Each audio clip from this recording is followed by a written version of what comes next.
할렐루야. 오늘이 사실 주일이지만 명절 연휴 가운데 하루입니다. 그럼에도 불구하고 이렇게 하나님을 사랑하고 주의 몸된 교회를 사랑하고 또 은혜를 사모하는 그 좋은 마음을 가지고 이 자리에 나온 여러분을 주님의 이름으로 환영하고 축복합니다. 오늘도 하나님이 예비하신 은혜가 있는 줄을 믿습니다. 그 은혜를 사모하는 마음으로 우리가 이 시간에 같이 말씀 함께 읽기 원합니다. 오늘 주시는 말씀 우리가 사도행전 17장 10절입니다. 사도행전 17장 10절 말씀 우리 함께 읽기 원합니다. 시작. 밤에 형제들이 곧 바울과 실라를 베레아로 보내니 그들이 이르러 유대인의 회당에 들어가니라. 아멘. 오늘 본문에 보니까 밤에라는 말로 시작이 돼요. 한밤중에 형제들이 등장을 합니다. 여기서 말하는 형제들은 데살로니가 믿음의 형제들입니다. 사도 바울이 베레아에 내려오기 전에 데살로니가에서 복음을 3주 동안 전했어요. 그 3주 동안에 복음을 듣고 예수를 믿은 믿음의 형제들이 생겨났습니다. 그런데 그 데살로니가에서 사도 바울을 시기하는 사람들도 등장을 합니다. 그들이 바울을 대적하는 마음을 가지고 사도 바울을 붙잡기 위해서 깡패를 동원합니다. 그래서 사도 바울이 묵고 있다고 하는 집을 급습을 해요. 그런데 다행히도 그 자리에 바울은 있지 않았어요. 바울은 다른 곳에 있었고 대신에 사도 바울에게 숙식을 제공하고 있던 야손과 또 그와 함께 있던 믿음의 또 다른 형제들이 그 집에 있다가 붙들리게 됩니다. 그들은 고발을 당하게 되고요. 그리고 보석금을 내고 그들은 풀려나게 됩니다. 모든 상황이 긴박하게 돌아갔기 때문에 오늘 말씀해 보면 밤에 형제들이 곧이라는 말이네요. 바로 이 말이죠. 곧 바로 바울과 실라를 어디로 그들이 피신을 하게 되느냐? 베레아까지 인도하여 피신을 시키게 됩니다. 우리가 하나님의 복음을 전하다 보면 여러 가지 고난과 어려움을 당하게 됩니다. 결코 쉬운 일은 아닙니다. 좁은 길입니다. 그럼에도 불구하고 사도 바울이 이 복음의 길을 포기하지 않고 걸어간 이유, 또 우리가 그 길을 포기하지 않고 걸어가야 되는 이유가 있는데 그 이유는 하나님이 그 일을 원하시고 우리가 그 길을 끝까지 걸어갈 때 하나님이 예비하신 의의 면류관을 받게 되는 줄 믿기 때문입니다. 할렐루야. 그래서 오늘 사도 바울이 고난의 길이지만 그가 복음을 위하여 포기하지 않고 그 길을 걸어가는 것을 보게 됩니다. 이 데살로니가에서 베레아까지는요, 한 80km가 되는 거리입니다. 80km. 우리가 지도를 잠깐 보기 원하는데요.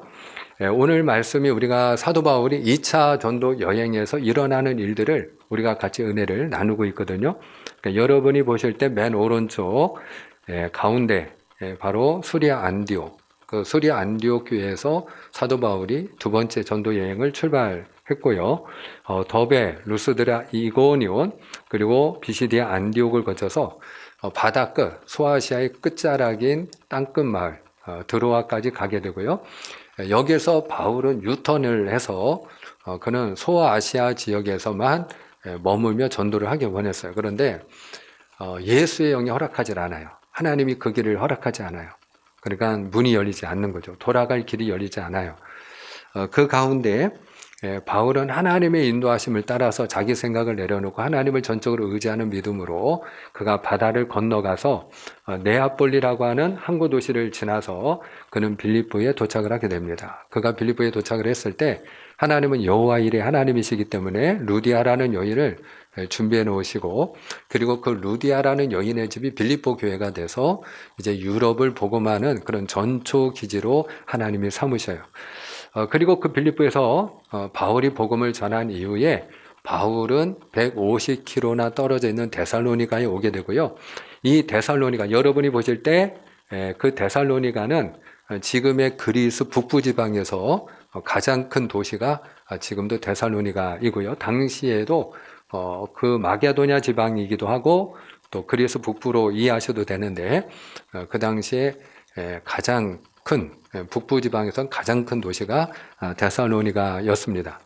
그 데살로니가에서 3주 동안 복음을 전하게 되고 그리고 핍박이 찾아오게 되니까 사도 바울은 몸을 피해서 바로 그 데살로니가 아랫자락으로 쭉 내려오면 베레아가 있는데 그 베레아에서 오늘 이제 복음을 전하게 되는 것입니다. 그 거리가 80km니까 결코 짧지 않은 거리입니다. 자, 그런데 오늘 10절로 다시 돌아오면 사도 바울의 전도 패턴이 항상 있다고 했어요. 어디를 가든지 사도 바울은 제일 먼저 어디를 찾아간다. 유대인의 회당을 찾아간다. 그가 유대인의 회당을 찾아가는 이유는 하나님을 믿는 백성들에게 하나님이 약속하신 그 하나님의 아들 메시아가 바로 예수님이심을 증거하기 위함이었어요. 때문에 오늘도 사도 바울은 베레아에서 제일 먼저 어디를 찾아가느냐? 유대인의 회당을 찾아갑니다. 그렇습니다.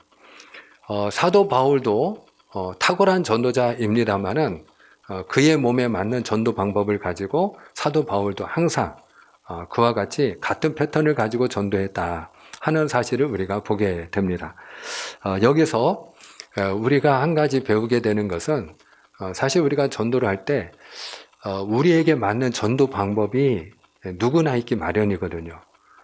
자기에게 맞는 전도 방법을 가지고 전도하면 될 줄을 믿습니다. 할렐루야. 한번 따라하겠습니다. 자기 몸에 맞는 전도를 하면 됩니다. 할렐루야. 그렇습니다.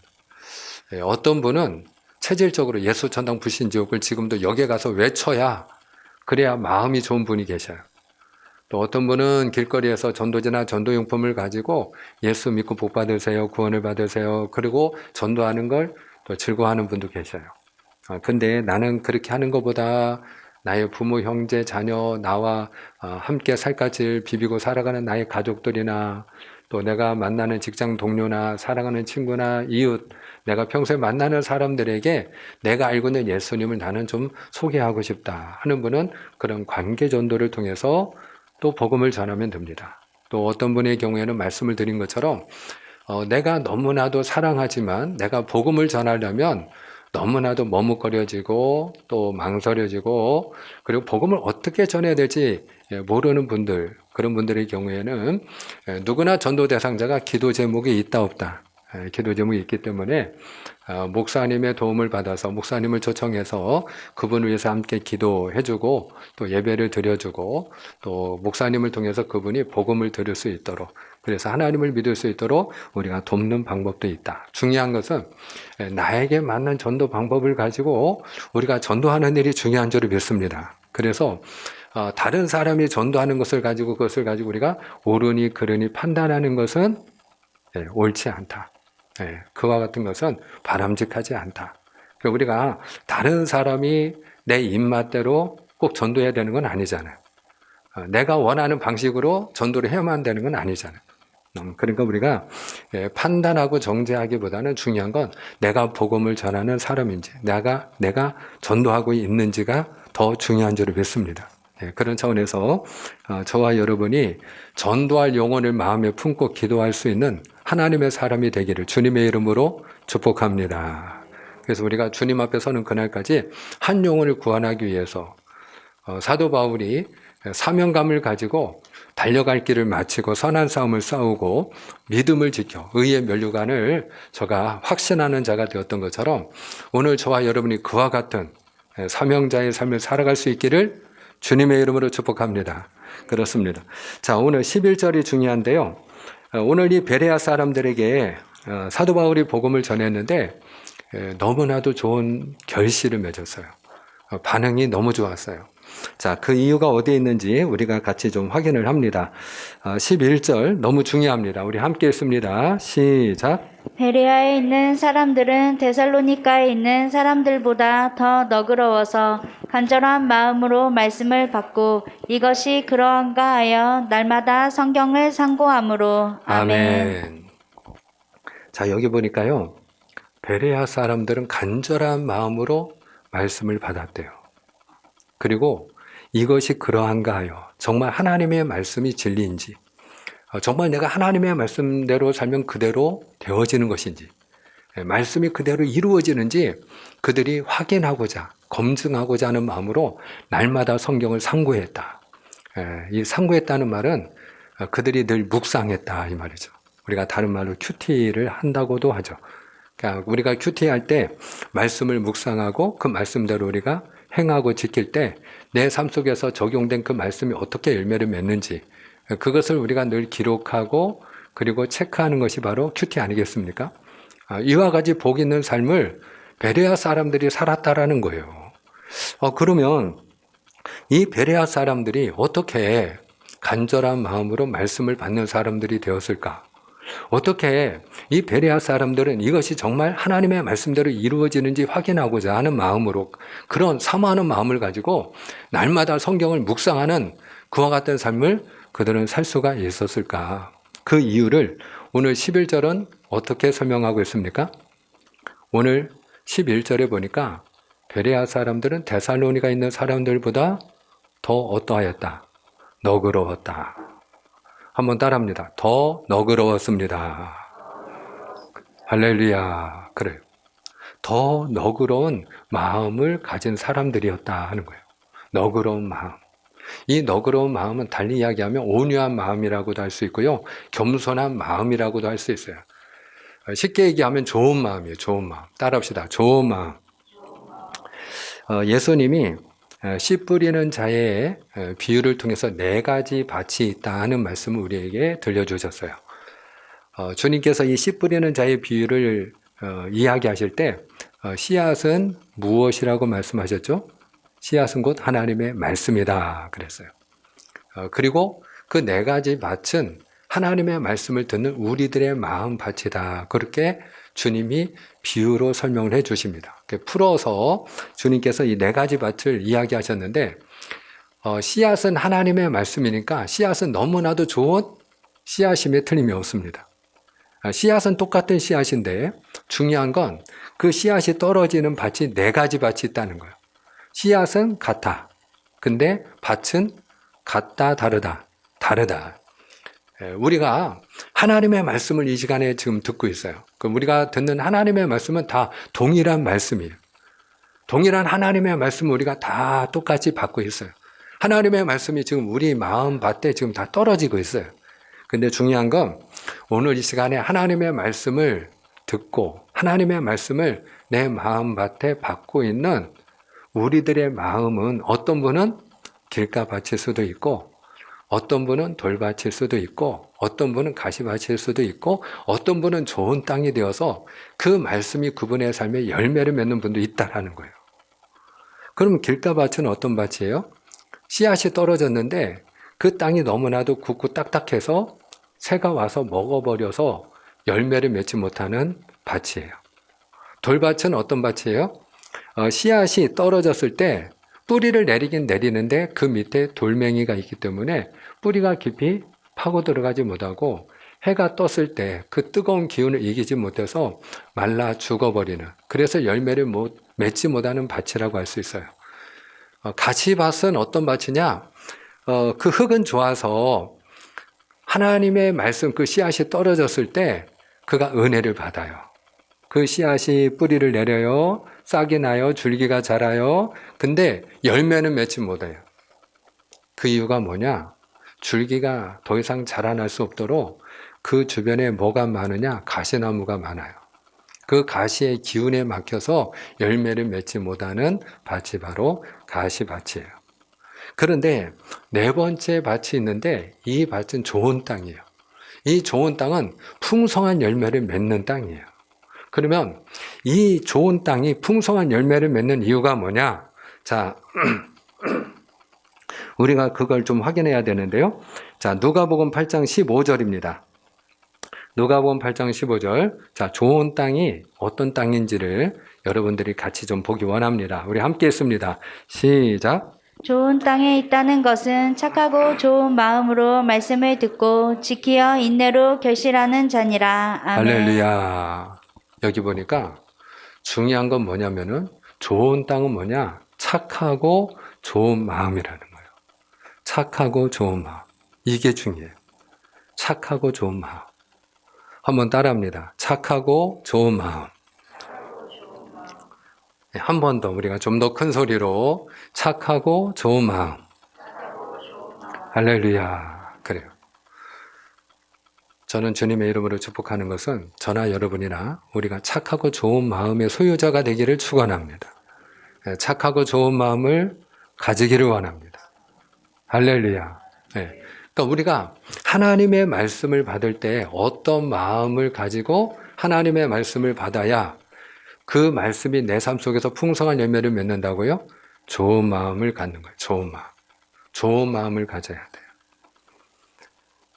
여러분, 길가밭이나 돌밭이나 가시밭이나 열매를 맺지 못한 이유는 그 마음밭이 좋은 마음이 아니었기 때문에 좋은 마음이 아니었다. 길가밭은 특징이 뭐라고 했죠? 땅이 굳어있는 땅이고 딱딱한 땅이에요.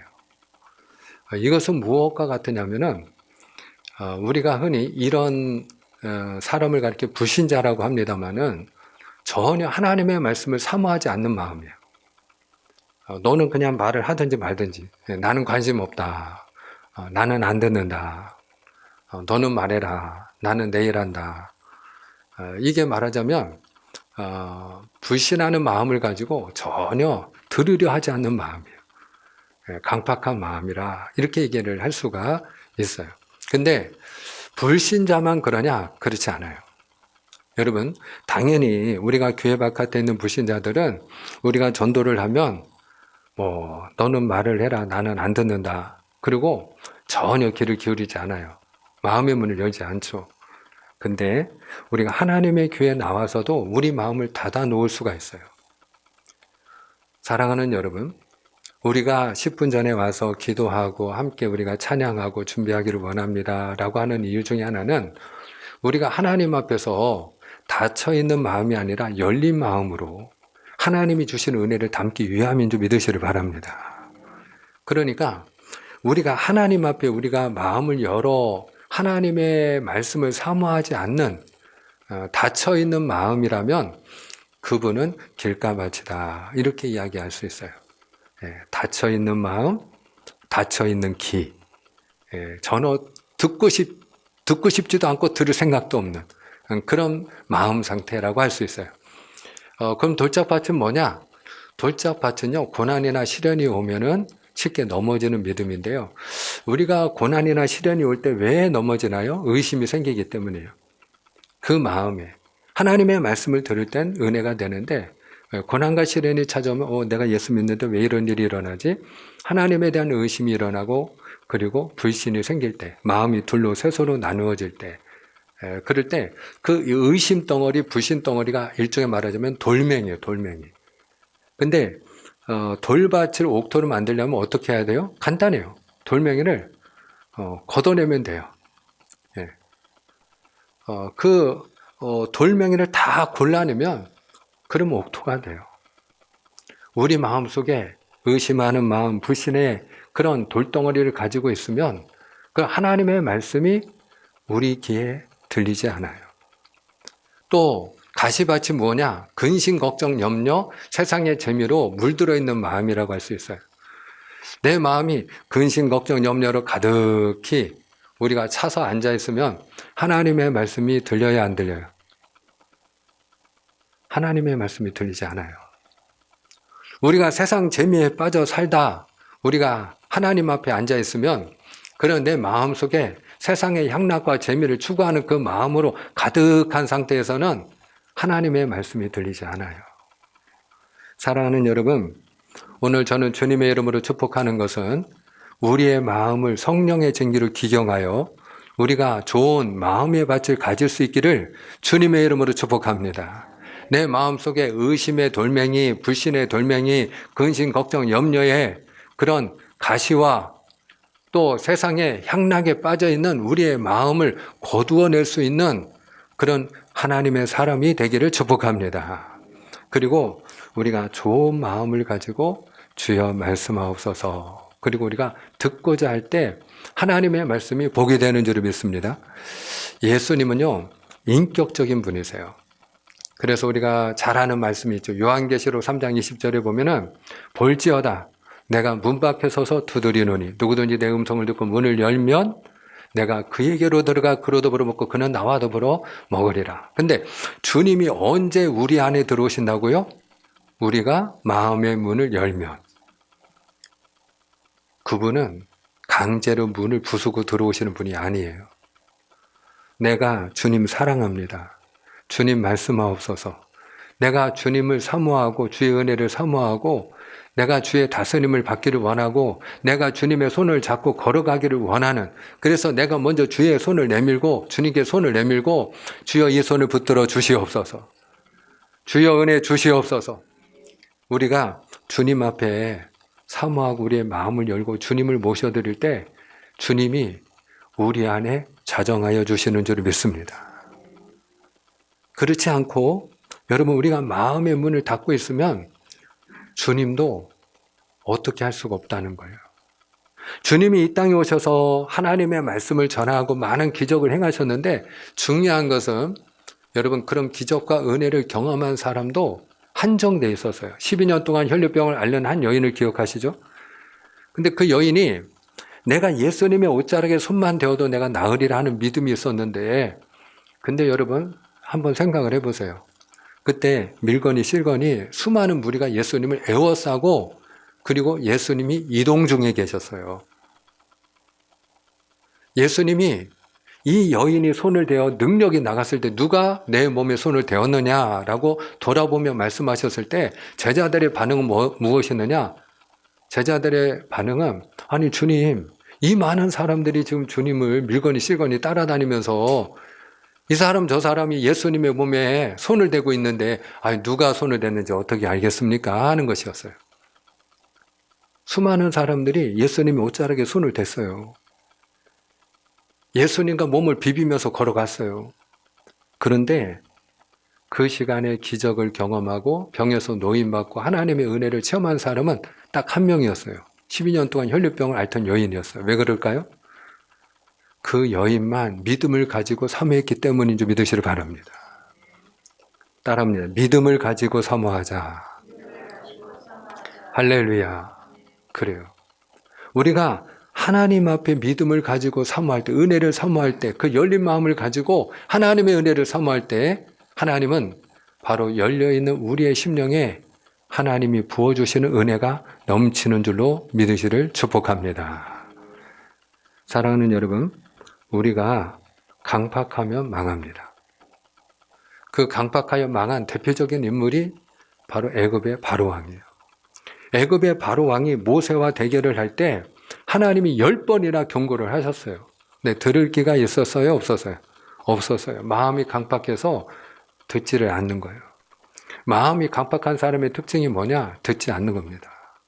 마음이 강팍하면 듣지 않습니다. 길가밭과 같이 씨앗이 뿌리를 내릴 수가 없어요. 어떻게 비집고 들어갈 틈이 없는 거예요. 마음이 너무 강팍하니까. 내가 마음을 꽉 닫고 있으면 들어오지를 못해요. 하나님의 말씀이 그냥 내 바깥에서, 내 영혼 밖에서 다 후두둑 떨어지는 거예요. 내 안에 들어오지를 못하는 거예요. 여러분, 나중에 이 애굽의 바로왕이 강팍한 나머지 그가 어떤 결과를 맞이했습니까? 그 마음이 강팍하여 하나님의 백성을 죽이고자 그가 홍해로 쫓아갔다가 그 홍해 바다에서 그가 멸망당한 줄 믿으시길 바랍니다. 이스라엘 백성들이 애굽 땅에서 출애굽했을 때도 하나님은 그들을 위하여 젖과 꿀이 흐르는 가나안 땅을 준비해 놓으셨어요.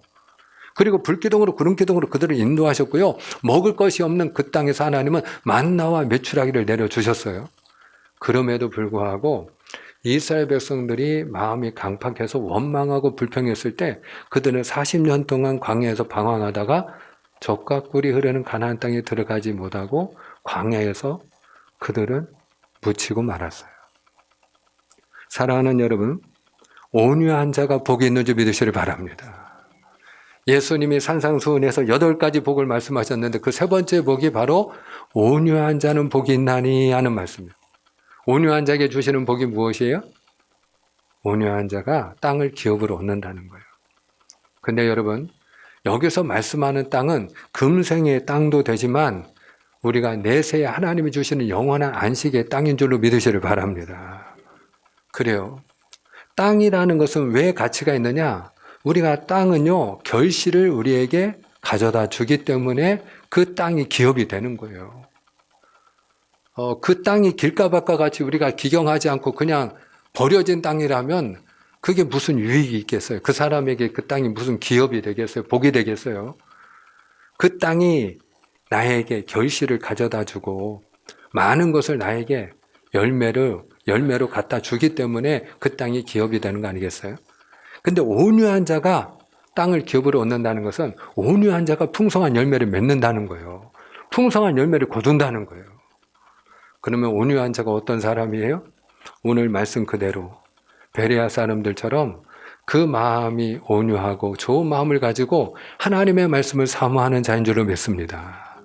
그럴 때 여러분 결과가 뭐냐? 자, 오늘 말씀 12절입니다. 결과. 그들이 간절한 마음으로 하나님의 말씀을 받았을 때 어떤 결과가 나타났는지 우리가 확인합니다. 그 중에 시작. 그 중에 믿는 사람이 많고 또 헬라의 기부인과 남자가 적지 아니하나. 아멘. 그 중에 많은 사람이 믿었다는 거예요. 따라합시다. 많은 사람이 믿었습니다. 그래요. 열린 마음을 가지고 그들이 사모하는 마음을 가지고 그들이 온유한 마음을 가지고 좋은 마음을 가지고 하나님의 말씀을 들으니까 당연히 많은 사람이 믿었어요. 사랑하는 여러분, 우리가 구원을 무엇으로 받죠? 믿음으로. 따라합시다. 오직 믿음으로. 할렐루야. 그래요. 우리가 구원은 믿음으로 받는 거예요. 주 예수를 믿으라. 그리하면 너와 내 집이 구원을 얻으리라. 믿으라. 구원 받으리라. 믿음으로 구원 받는 거예요. 영접하는 자, 곧 그 이름을 믿는 자에게는 하나님의 자녀가 되는 권세를 주셨느니라. 믿는 자에게 자녀가 되는 권세를 주셨어요. 내가 만일 네 입으로 예수를 주로 신하고 또 하나님이 그를 죽은 자 가운데서 살리신 것을 네 마음에 믿으면 구원을 얻으리라. 믿음으로 구원 얻는 거예요. 에베소서 2장 8절에도 너희가 그 은혜를 인하여 믿음으로 말미암아 구원을 얻었나니 말씀해요. 믿음으로 구원 받는 거예요. 우리가 믿음으로 구원받고 오늘 죽어도 천국 가는 줄로 믿습니다. 우리가 믿음으로 질병에서도 노임받고요. 믿음으로 문제에서 노임받고요. 믿음으로 하나님의 은혜를 누리고 하나님의 구원과 축복을 누리는 거예요. 근데 이 믿음은 언제 주어지죠? 로마서 10장 17절에 분명히 우리에게 들려주는 귀한 말씀이 있는데 믿음은 들음에서 나며 믿음은 들음에서 난다는 거예요. 근데 우리가 듣는 사람이 각 사람이 밭이 길가도 있고 돌밭도 있고 가시밭도 있고 좋은 땅도 있기 때문에 우리가 어떤 사람이 되어야 된다? 바로 좋은 마음을 가진 좋은 마음으로 하나님의 말씀을 듣는 좋은 땅이 되어야 된다. 할렐루야. 따라하겠습니다. 좋은 마음으로 듣겠습니다. 아멘입니까? 내 마음속에 의심과 불신과 근심, 걱정, 염려와 세상의 재미를 추구하는 마음과 여러 가지 그와 같은 생각들로 가득한 상태에서 하나님을 향하여 우리가 마음을 닫고 있으면 그러면 좋은 마음이라 할 수가 없는 것이에요. 오늘 좋은 마음으로 우리가 하나님의 말씀을 들을 때에 우리에게 들려지는 말씀이 나에게 믿음이 되는 줄 믿습니다. 내 삶의 열매로 나타나게 되는 줄을 믿습니다. 그와 같은 은혜가 오늘 베레아 사람들에게 있었다는 거예요. 자, 말씀을 맺고자 하는데 우리가 13절로 15절까지 교독을 하겠습니다. 자, 13절로 15절 제가 한 절 여러분이 한 절 교독합니다. 데살로니가에 있는 유대인들은 바울이 하나님의 말씀을 베레아에서도 전하는 줄을 알고 거기도 가서 무리를 움직여 소동하게 하거늘 형제들이 곧 바울을 내보내어 바다까지 가게 하되 실라와 디모데는 아직 거기 머물더라. 다 같이 바울을 인도하는 사람들이 그를 데리고 아덴까지 이르러 그에게서 실라와 디모데를 자기에게로 속히 오게 하라는 명령을 받고 떠나니라. 아멘. 자, 여기 보니까요. 베레아까지 사도 바울을 핍박하기 위해서 그를 시기하고 대적하는 사람들이 또 쫓아왔네요. 어디에서 쫓아왔죠? 데살로니가에서. 데살로니가에서 베레아까지는 전부 몇 킬로라고요? 80킬로. 천안에서 대전보다도 멀지 않나요? 여러분, 그 먼 거리를 그들이, 저는 여기서 악착같이라는 말이 떠오르네요. 악착같이. 악착같이 따라와가지고 소동을 일으키고 바울을 또 고발을 하는 거예요. 그들이 무엇이라 고발을 했을까요? 데살로니가에서도 그들이 고발할 때 두 가지 내용으로 고발했죠. 첫째는 뭐였죠? 이 사람들은 천하를 어지럽게 하는 사람들입니다. 우리가 듣도 보도 못한 풍속을 전함으로 그들은 이 사회를 어지럽게 하는 사람들입니다. 그러면서 고발을 했어요. 그리고 또 다른 하나는 무엇이었죠? 그들은 가이사의 명을 거역하고 다른 임금 예수가 있다고 하는 사람들입니다. 한마디로 반역죄로 고발을 하는 거죠. 다른 임금 예수가 있다고 하는, 한마디로 가이사의 명을 거역하고 반역을 일으키는 그런 무리들입니다. 그리고 고발을 하는 거예요. 그래서 오늘 사도 바울이 또 붙들리면 안 되기 때문에 그가 다시 어디까지? 아덴까지. 아덴은 지금 그리스의 수도인 아테네를 말합니다. 아테네. 아덴까지 그가 또 그 형제들의 인도함을 받아서 몸을 또 피신을 하는 모습을 우리가 보게 됩니다. 여러분, 이 마귀는요, 끝까지 방해합니다. 마귀가 이 방해하는 것도 단계가 있어요. 1단계, 뭘 방해하느냐? 듣는 거 방해합니다. 듣는 거. 듣지 못하게. 뭐 들을 거 없다. 네가 다 아는 얘기다. 그러면 이거는 성령의 속삭임이겠어요? 마귀의 속삭임이겠어요? 여러분, 이걸 분별을 해야 돼요. 분별해야 합니다. 첫째로 마귀는 듣지 못하게 방해합니다. 네가 다 아는 얘기 아니냐? 그 얘기가 또 그 얘기 아니냐? 여러분, 마귀는 첫째 듣지 못하도록 방해합니다. 교회 가야 뭐 들을 거 있냐? 그리고 방해하는 거예요. 두 번째는 믿지 못하게 방해합니다. 우리가 하나님의 교회에 와서 말씀을 들으면 우리 안에 믿음이 생기잖아요. 그러니까 우리 안에 믿음이 생기지 못하도록, 그 믿음이 자라나지 못하도록, 그 믿음의 결실을 맺지 못하도록 마귀는요, 공격을 합니다. 그래서 우리가 전도 대상자가 있고 하나님의 교회에 이렇게 새 가족이 나오고 또 우리가 영혼 구원의 열매를 맺기를 원하는 사람이 있으면 그를 위하여 우리가 전도하기 위해서도 기도해야 되지만 그분의 믿음이 실족하는 일이 없도록, 어려운 일을 당하지 않도록 우리가 계속해서 중보 기도해야 될 줄을 믿습니다. 왜냐하면 믿지 못하도록 마귀가 방해를 하니까요. 마귀가 방해합니다. 그래서 이 돌밭이나 가시밭처럼 여러 가지 사건 사고를 막 일으켜서 겁을 주기도 하고 세상 근심 걱정 염려로 그 사람이 열매를 맺지 못하게 하기도 하고 세상 재미에 빠져가지고 살도록 돈을 사랑하고 세상 재미를 사랑하는 그 마음으로 믿음을 갖지 못하도록 하기도 하고 방해를 합니다. 근데 이걸 다 이제 마귀가 실패를 하잖아요. 마지막 단계가 무엇이겠어요? 마귀가 그렇게 방해했는데도 우리가 말씀을 듣고 그렇게 방해했는데도 우리가 이 시간에 믿음을 가지고 하나님 앞에 우리가 앉아 있어요. 여러분, 승리한 걸 주님의 이름으로 축복합니다. 영적 싸움에서 승리했기 때문에 오늘 이 자리에 우리가 앉아 있는 거예요. 자, 그런데 마귀가 마지막 단계로 방해하는 게 있는데 전도를 못하게 방해합니다. 전도해야 소용없다는 거예요. 지금은 전도 안 된다는 거예요. 그냥 너만 잘 믿으면 된다는 거예요. 여러분, 마귀는요, 끊임없이 방해합니다.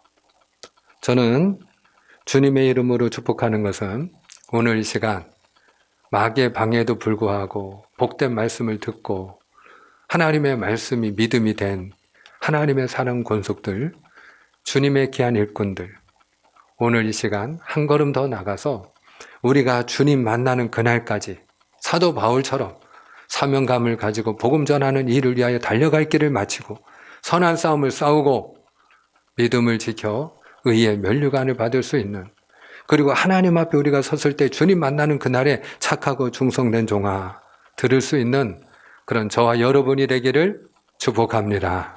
축복합니다. 기도하겠습니다.